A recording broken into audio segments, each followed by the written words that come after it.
नमस्कार। आज के शुक्रवारी आयोजन में साहित्य टीवी पर मैं दादी सरला मेहता इंदौर से एक नई कहानी लेकर आई हूँ। शीर्षक है सिकुड़ते रिश्ते। आजकल ज़माना बदल गया है और बर्थ कंट्रोल के कारण लोगों के 1 या 2 बच्चे हैं तो कई रिश्ते, परिवार में कई सारे रिश्ते विलुप्ति की कगार पर हैं।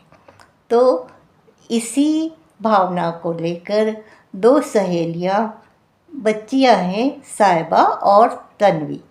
दोनों की जो खेल खेल में जो बातें कह देती है, उसी को लेकर मेरी यह कहानी सुनिए, सिकुड़ते रिश्ते।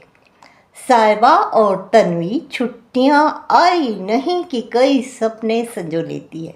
जैसे कि नन्ही नन्ही बच्चियों के आदत रहती है घर घर खेलना, साहिबा की अम्मी से कढ़ाई बुनाई सीखना और न जाने क्या क्या मशवरा करती रहती है ये नन्ही नन्ही बच्चियाँ।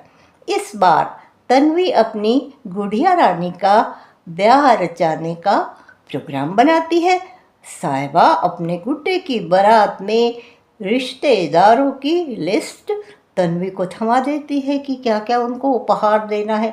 तो भाई साहिबा की जो रिश्तेदारों की लिस्ट तो बड़ी लंबी थी। मामू, चाचू, खाला, आपा और ढेर सारे चचेरे मेरे भाई बहन। उफ, इतनों का स्वागत।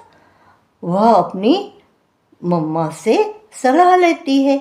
अब तन्वी भी परेशान हो गई कि इतने सारे लोगों का स्वागत। तो वो अपनी मम्मी से सलाह लेती है, मम्मा मम्मा हमारे इतने रिश्तेदार क्यों नहीं?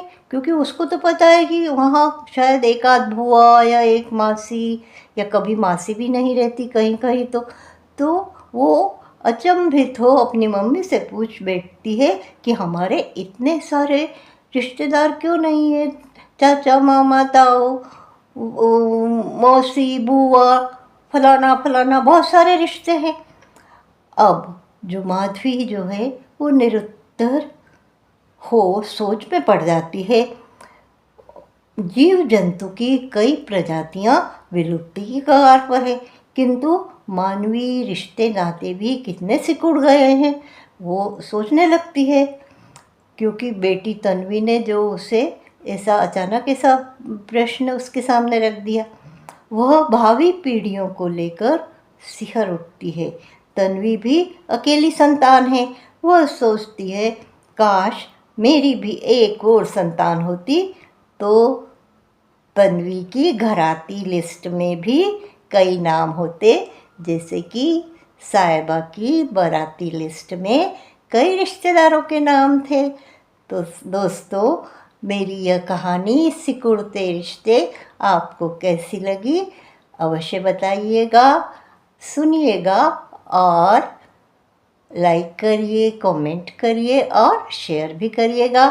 और यदि आपने हमारा साहित्य टीवी चैनल अभी तक सब्सक्राइब नहीं किया है तो झट से कलम उठाइए और सब्सक्राइब कर दीजिए। धन्यवाद।